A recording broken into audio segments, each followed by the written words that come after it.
I want to be understanding, but I'm not going to be. There's no reason why you didn't bring it up here. You're not entitled to another adjournment. Counsel, how much is owed on this? Your Honor, I don't have the current ledger on me. I'm personally okay to do an adjournment. They did show me proof. They emailed me You're going to proof bring that it up to the court today. Okay? I did let them know that they need to fill out that DC 539 form, I believe it's called, to let you know as well. You need to bring this up here today, young lady and Mr. Teamer. Okay. Okay. Do we understand one another? I don't want to have to beg people. Please. You got to bring it up here today. Today. Okay. What date am I giving them, Jennifer? Would you like 1 week, sir, or 2? I'll give them 2. Okay. We can do. Buckle up, guys. Today we are stepping right into a courtroom moment where authority is established within seconds and patience is clearly running out. The judge opens with a sharp, no-nonsense warning that immediately sets the tone for everything that follows. There is no room left for delays or repeated excuses. The defendant is quickly put under pressure and reminded that another adjournment is off the table. What makes this opening powerful is how controlled yet firm the judge remains. You can already sense that the court has done negotiating patience. Even in these first seconds, the imbalance of authority is clear. It feels less like discussion and more like strict instruction being enforced. April 27th? How about 9 o'clock, sir? Now, I'm telling you right now, I have your word you're bringing this up today, right? Yes, sir. This morning, right now, right? Yes, sir. And you haven't heard from the funding unit? I have. I'm waiting on one paper for What my did they job. say to you? They told me I had to upload my verification of employment. That's the only thing I'm waiting for. And I'm trying to get that today. All right, you get over here with your paperwork today. We'll make it April 27th at 9. Your Honor, if I may, I believe they have transportation issues. Would they be able to email the court their proof of application? How they get it here. Jennifer, what do you want them to email it to? Your Honor, go ahead and have them email it to Jennifer's email. So jen@33court.com. Jen@33court.com. You can send it over. You know how to do that? Yes. Okay, send it over now and you're all set and I'll see you in 2 weeks, but follow up with the funding agency today, okay? Okay. Thank you. Good luck. No problem. Owners Management versus Thank Jill you. Bordine, 2601161. Morning, Your Your Honor. name? Attorney David Lackner, P number 67994 on behalf of Owners Management. Your name? Jill Bordine. All right. Did you provide us with proof that you made application for funding? The pressure continues as the case moves into funding and documentation issues that still remain unresolved. The defendant attempts to justify missing paperwork and ongoing delays, but the judge is clearly focused on results, not explanations. Even when cooperation is mentioned, the expectation is immediate compliance, not future promises. There is a constant push for proof that should have already been presented in court. The exchange highlights how the system prioritizes accountability over intention. Every response from the defendant is met with procedural reinforcement. It becomes clear that time is no longer being granted freely. The judge's tone remains steady but firm, reinforcing urgency without losing control. I was not able to get down to the court to show it because I didn't get it in. I didn't have any proof to show within those 5 days, but I do have the proof on me now showing that I did apply and I was denied. And you were denied? Yes. All right. Well, tell me how much is owed, Mr. Lechner. At this time, because last time we were here, it was March 30th, so April's rent is now due and owing. So 3 months of rent due and owing is $3,045. There are late fees due and owing of $64 and court costs of broken out court filing fee, $147.29. Proof of service 42 cents and statutory attorney's fees 42 cents or $42? $42, excuse me, sir. Okay, go ahead. $42.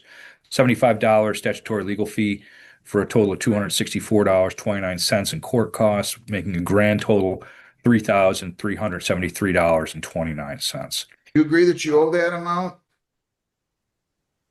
Yeah. Yes, Your Honor. Your Honor, I spoke with Ms. Bordine in a breakout room. We've come to an agreement to enter a conditional dismissal. The terms of that dismissal are going to be she agrees to pay the $3,373.29 or vacate the unit on or before April 30th, 2026. If she does either of those things, the dismissal stays. If she doesn't, A new case is introduced, and the tone shifts into a more structured financial hearing. The court lays out the exact breakdown of money owed, including rent, fees, and legal costs. Each figure adds weight to the situation, turning it from discussion into undeniable obligation. The defendant confirms the amount, which locks responsibility directly onto record. This moment is significant because it removes ambiguity completely. There is no debate left about whether money is owed. Instead, the focus shifts toward what will happen next. The courtroom energy becomes heavier as financial consequences are fully exposed.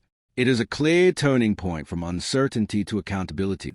and my client will let me know, and I'll file to reopen the case. I told her I'm going to check You break box. for a money judgment here too, you know. Yes. Well, what if she just vacates? Is the language in the conditional dismissal, does that reflect that she'll still owe a money judgment? 3,373.29? If she vacates, if she vacates properly by April 30th, I'll put in the judgment language that she doesn't owe the money. Okay. So you understand that, Ms. Bordine? I do, Your Honor. So the total amount, this will be a dismissal. You can either pay 3,373.29 by April 30 or vacate by April 30. If you vacate, you will not owe in a money judgment that amount, and the dismissal will remain in full force and effect. But if you pay up, obviously, the case will remain dismissed and you can stay in the property. Do you understand that? I do, Your Honor. Since you're unrepresented by a lawyer, you have 3 business days to come in here and fill out a motion to set aside this dismissal, and you have 10 days to appeal. Do you understand that? I do, Your Honor. Does Mr. Lechner have your permission to sign your name to that proposed conditional dismissal? Negotiation begins as both sides enter a conditional dismissal agreement that carries serious consequences. The defendant is presented with a strict choice: either pay the full amount or vacate the property by a set deadline. There is no third option, which immediately raises the stakes. This transforms the case into a controlled decision point rather than an open-ended dispute. The legal framing makes it clear that failure to comply will reopen the entire case. The structure of the agreement puts pressure on immediate decision-making. Every word spoken here carries long-term consequences. The courtroom tension rises because both outcomes are equally serious in different ways. So He does. with those terms being incorporated. Yes, Your Honor. Do you have any questions for me at all? Not at this time. Your Okay. Honor, I just want to put on the record as well that I'm checking box 4B, and I've explained this to Ms. Bordine, but for the record, that if I have to reopen the case, we're not going to a hearing. We're entitled to a judgment upon reopening the case. I'm also checking paragraph 7, which shows that a partial payment is not going to forestall You the can check eviction. that, but I have a problem with you saying I don't have to set it for hearing. What do you use the word properly vacate? I don't know what that means. I guess I could guess at what it means, but I don't want you guys being judge and jury as to whether or not she vacates properly. So if you're going to seek a money judgment because she didn't quote unquote vacate properly, you're going to have to file a motion and we're going to have a hearing. Understood, Your Honor. So do you understand that, Ms. Bordine? I do, Your Honor. Leave the property in good shape. The judge steps in to clarify every detail of the agreement so there is no misunderstanding later. The defendant acknowledges understanding, which becomes important for enforcement. The conditions are simplified into 2 clear paths: pay and remain, or vacate and avoid judgment. This moment removes all complexity and reduces the case to straightforward consequences. It also ensures that no confusion can be used later as a defense. The courtroom tone shifts toward final confirmation rather than negotiation. Every statement is carefully recorded to protect legal clarity. The seriousness lies in how final and binding this explanation feels. Take all your belongings out, turn over the keys, and leave with the understanding that there will be no money judgment as long as you've left the place in an acceptable condition and you've taken all of your property out of there. If you haven't taken things, then you're not going to really be able to argue that you vacated. So if you leave a couch or chairs that you don't like, you really haven't vacated. Okay, do we understand one another? Yes, Your Honor. Okay. All right, good enough. So you can submit that, Mr. Lechner, and you're all set. Thank you. I will do so. Thank you, Your Honor. Thank you, Good Mr. luck, Cordano. man. Thank you. Thank you, Your Honor. We don't have granite yet. We don't have any time cards.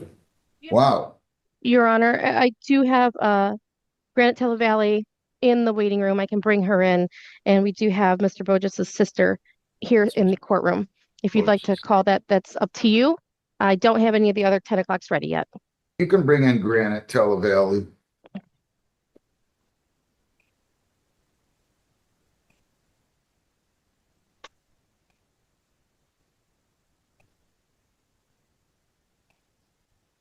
Wow. What happened? There must have been a lot of dismissals. We got quite a small docket this morning. There weren't very many filed, but in addition to that, yes, we had many dismissals on Friday.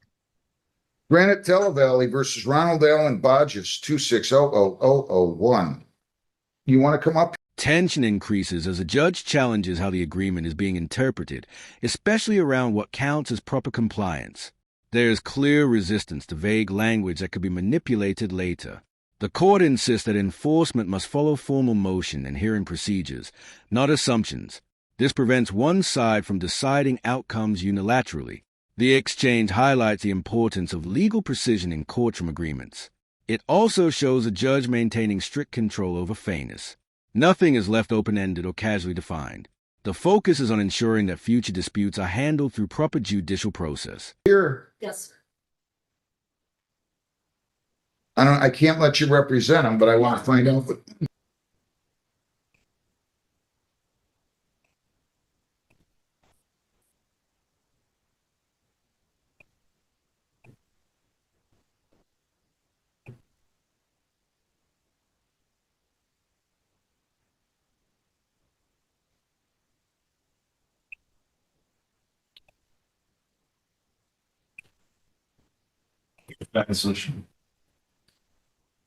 Stay seated.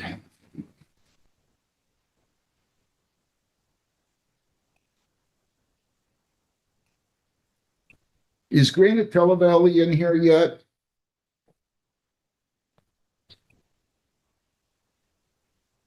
People against Andrew Joseph Ellis Webb, 26B82402A. Good morning, Judge. Mazagat and about the Webb, the rest of the full name. Andrew Webb.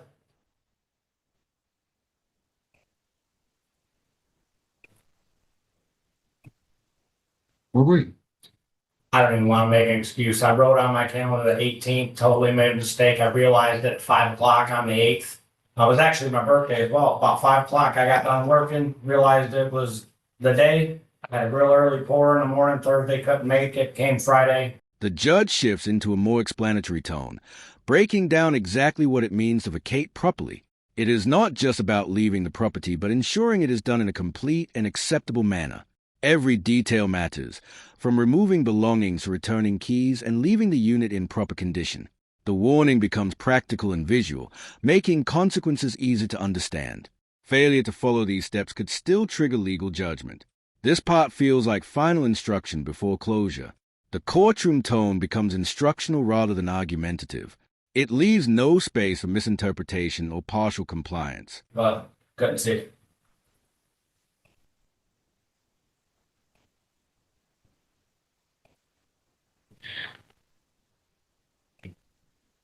Heather, I want to make sure the victim didn't well, I'm going to have to do this over.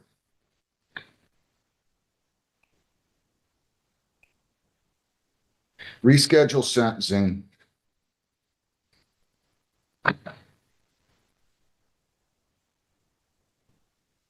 Notify victim. I don't remember enough about this one, but I would have read the police report that day. But there was an order on here for me to forfeit your bond. I'll give you April 22nd, 8:30. Okay, Take the notice, okay. tape it to your refrigerator. I want to apologize again. I'm very All sorry. right, good. You don't have to grovel. April 22nd, 8:30. All right. I'll see you back here then. Good luck. Thank you. You had another misdemeanor, right, Mr. Gabe? I'm sorry. Didn't you have another misdemeanor? Yes, it was, Okay, I'll take that I one. believe, Mr. Hayner.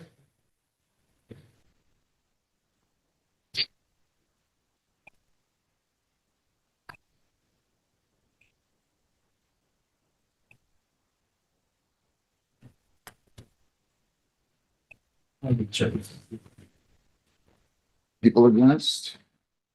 Gary Allen Hayner, 23B, 1433588, and The courtroom environment briefly shifts as a docket is reviewed and new cases are called.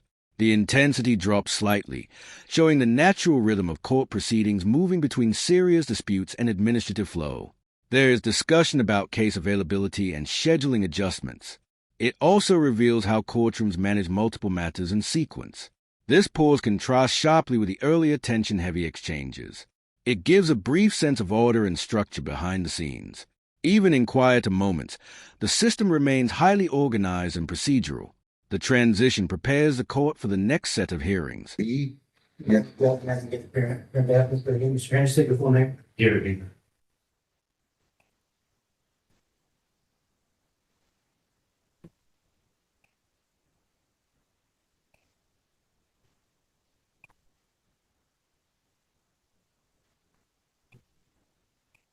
All right, so what is he going to do? Judge, he'll plead guilty to the failure to comply. He was sentenced on this case back in 2023, Judge. Mr. Hayner was having some personal problems, plus some financial issues. His main issue was financial. His children's mother had suffered an injury at work. All right, let me just take the plea first and then we'll go from there. Okay, and you can allocute then, okay? So, sir, you have a disorderly person, public in-tax. You have a resistant, obstructing officer. I sentenced you on these back on August the 2nd of 23. You were then supposed to be here for a show cause because you failed to enroll in on-site testing. And you were supposed to be there and enroll on August 4th. We set a show cause. You didn't show up for that on August 22nd. So that is the charge. Failure to enroll in biweekly chemical testing is ordered on August the 4th of 23. Do you understand the charge? Yes, sir. If you plead guilty, excuse me, or if you are found guilty, I do want you to understand this is a non-technical violation here since you did not show up. You've absconded. A defendant explains a missed court appearance, offering personal reasons and timing issues as justification. While there is an attempt to provide context, the court remains focused on responsibility rather than circumstance. The judge acknowledges the explanation but reinforces that attendance is mandatory regardless of personal difficulties. A new date is issued, making it clear the case is not being excused. This moment highlights a balance between human explanation and legal obligation. The tone remains firm but procedural. It reinforces that court schedules are non-negotiable. Accountability remains a central theme throughout this exchange. For more than 90 days. So you could get, or for more than 60 days, I should say, I apologize. And you could have your probation revoked and you could get 90 days on each of these charges. Do you understand that? Yes, sir. All right, did you sign, read, and understand and advice of rights being here today? Yes, I don't know the least now. Did you sign a double sheet certs that believe that I mentioned this? No.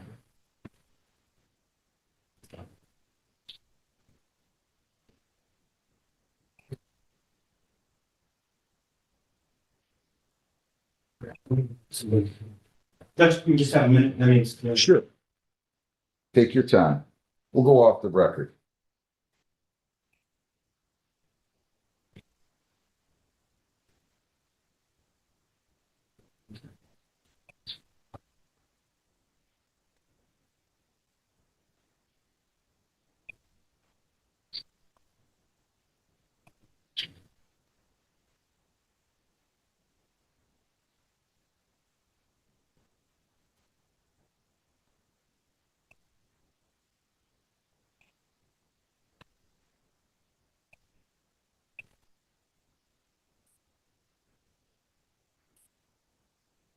John, call up Beth, tell her we're gonna need somebody on this case. Okay. Hayner. It was Emily's.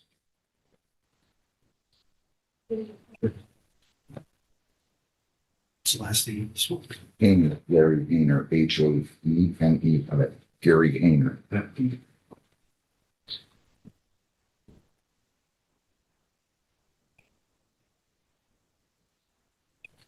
The final segment escalates into probation violations and serious legal consequences being reviewed in detail. The court outlines potential penalties, including incarceration, based on prior noncompliance. The defendant's explanation of personal struggles is noted but does not override the legal record. Each missed requirement is systematically addressed, showing how violations accumulate over time. The judge maintains strict control while resetting expectations moving forward.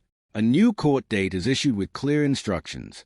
The message is direct, compliance is mandatory, and failure has real consequences. This closing reinforces the seriousness of ongoing legal obligations. If you enjoyed this breakdown, make sure to like the video, subscribe to the channel, and we'll see you in the next video.